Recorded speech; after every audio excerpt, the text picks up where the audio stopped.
మనందరం చూసాం ఎన్నికల ముందల మన అధ్యక్షులు చంద్రబాబు నాయుడు గారిని జైల్లో పెడితే నాకు ఒక అన్నగా నిలబడిన వ్యక్తి మన పవన్ అన్న. నాకు ఇప్పుడు కూడా బాగా గుర్తు. ఆనాడు జడ్జిమెంట్ వచ్చి చంద్రబాబు నాయుడు గారిని ఏకంగా రాజమండ్రి జైలుకు పంపిస్తుంటే నాకు ఫోన్ చేసిన మొదటి వ్యక్తి పవన్ అన్న. ఆనాడు నాకు ఫోన్ చేసి ఒకటే చెప్పాడు, అన్నగా నీకు అండగా నిలబడతా, నిన్ను ప్రోత్సహిస్తా, నీకు ఏ సమస్య ఉన్నా నాకు ఫోన్ చేయి తమ్ముడు అని చెప్పారు. అందుకే మన జరిగిన ఎన్నికల్లో 3 పార్టీలు కలిసికట్టుగా పోటీ చేసిన. కోటి సభ్యులు నా కుటుంబం ఇప్పుడు ఇంకొంచెం పెద్దగా అయింది. ఇప్పుడు 3 పార్టీలు కార్యకర్తలు మన సొంతమయ్యారు. కలిసికట్టుగా పనిచేయాలి.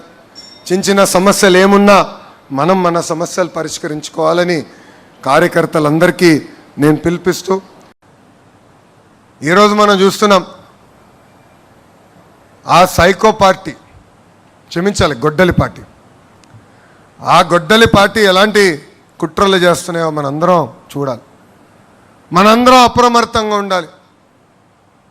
ఎవరు ఊహించిన విధంగా 150 రోజుల్లో మనం డిఎస్సి నిర్వహించి మనం ఉపాధ్యాయులకి ఆఫర్ లెటర్ ఇచ్చాం. ఆ గొడ్డలి పార్టీ నాయకులు వెళ్ళి ఏకంగా 200 కేసులు మన పైన పెట్టారు. డిఎస్సి అడ్డుకోవాలని ప్రయత్నించారు, కానీ ఎక్కడా వాళ్ళు అడ్డుకోలేకపోయారు. అందుకే ఇప్పుడు కొత్త డ్రామా తీసుకొచ్చారు డిఎస్సి పైన.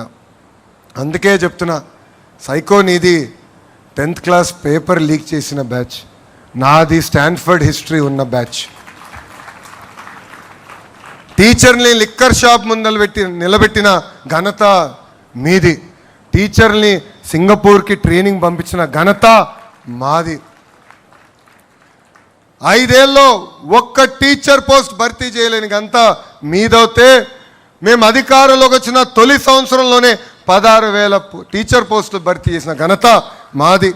జాబ్ క్యాలెండర్ అని సాక్షి క్యాలెండర్ మీరిస్తే ఏకంగా సంవత్సరం పూర్తయిన తర్వాత అద్భుతంగా 10,000 ఉద్యోగాలతో జాబ్ క్యాలెండర్ కూడా విడుదల చేసిన బ్యాచ్ మాది. భూమి కంటే ఎక్కువ భారం మోసేది మహిళ. కొంతమంది మహిళలు కించపరిచే విధంగా తెలుగు వాడుక భాషలో కొన్ని పదాలు వాడతారు. గాజులు తొడుక్కున్నావా, చీర కట్టుకున్నావా, అమ్మాయిలాగా ఏడవద్దని మాట్లాడతారు. నేను అనేక ప్లాట్ఫామ్స్లో దీని గురించి మాట్లాడా. ఈ పదాలకి ఫుల్ స్టాప్ పెట్టాల్సిన బాధ్యత ఇక్కడ ఉన్న మనందరిపైన ఉంది. మహిళల్ని గౌరవించాల్సిన బాధ్యత మనందరిపైన ఉంది. మనం చూసాం. నేను విద్యాశాఖ మార్చులు అయిన తర్వాత స్కూల్ బుక్స్లో ఇంటి పనులన్నీ ఆడవాళ్ళు చేసే ఫోటోలు ఉండేది. అలాంటిది ఇప్పుడు 50% చేశాం. అంటే 50% ఫోటోలు ఆడవాళ్ళు చేస్తున్నారు, 50% ఫోటోలు మగవాళ్ళు చేస్తున్నారు ఇంటి పనులు. ఎందుకంటే మార్పు మన ఇంటి నుంచి మొదలవ్వాలి. మార్పు అనేది మన పాఠశాల నుంచి మొదలవ్వాలని బలంగా నేను నమ్ముతున్నా. మన పార్లమెంట్లో మహిళా బిల్ కేంద్ర ప్రభుత్వం, ఎన్డీఏలో ఉన్న పార్టీలందరూ మద్దతు తెలిపి మహిళల కోసం రిజర్వేషన్ డీలిమిటేషన్ బిల్ మనం ప్రవేశపెట్టాం. మనం స్త్రీ శక్తిని నమ్ముకున్న వారం. ఆ బిల్కి సంపూర్ణ మద్దతు మనం తెలిపాం. కానీ ప్రతిపక్షంలో ఉన్న కాంగ్రెస్ పార్టీ, దాంతోపాటు ఉన్న కొంతమంది అలయన్స్ పార్ట్నర్స్ అందరూ ఆ బిల్లు ముందరికి వెళ్లకుండా చేశారు. అందుకే ఈ వేదికగా నేను ఒక ప్రతిపాదన చేస్తున్నా. రాబోయే రోజులు పార్లమెంట్లో బిల్ పాస్ అయినా అవ్వకపోయినా తెలుగుదేశం పార్టీ కనీసం 33% స్థానాలు మహిళలకి రిజర్వ్ చేయాలని నేను ఈ సభాముఖంగా తీర్మానం చేస్తున్నా. అంటే కనీసం 33% సీట్లు మహిళలకు అందించాలని. I strongly believe that the next era of Indian politics belongs to women leadership. India took a historic step by bringing the Women's Reservation Bill. Our vision is clear. Women must not remain beneficiaries alone. Women must become decision makers. Unfortunately, in the recent parliament session, opposition parties rejected this bill. Many parties talk about women empowerment during elections and forget about them after elections. But Telugu Desam Party, since our inception, always believed in the power of women. We were always supported their aspirations and dreams. We stood by them and we believe that they have greater role to play in Indian political discourse. Therefore, I propose that we leave from the front. Today, from this sacred Mahanadu stage, I propose that in the 2029 elections, Telugu Desam Party should allocate 33% seats to women, not as a slogan, but as a commitment to the future of India. We want more women lawmakers. We want more women leaders. We want more women policy makers. And future of Telugu Desam Party will be led shoulder to shoulder by our women. This is our resolve. This is our responsibility. This is our commitment. ఇక్కడ చాలామంది మగవాళ్ళందరూ నవ్వుతున్నారు. మొన్న మీ అందరికీ భోజనం పెట్టాను. ఎందుకు పెట్టాను ఇప్పుడు అర్థం ఉంటుంది అందరికీ. మనం ఇక్కడి నుంచి గేరు మార్చాలి.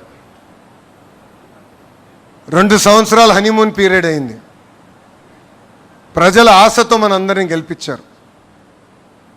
ఒక అద్భుతమైన పరిపాలన అందించాలని మనం గెలిపించారు.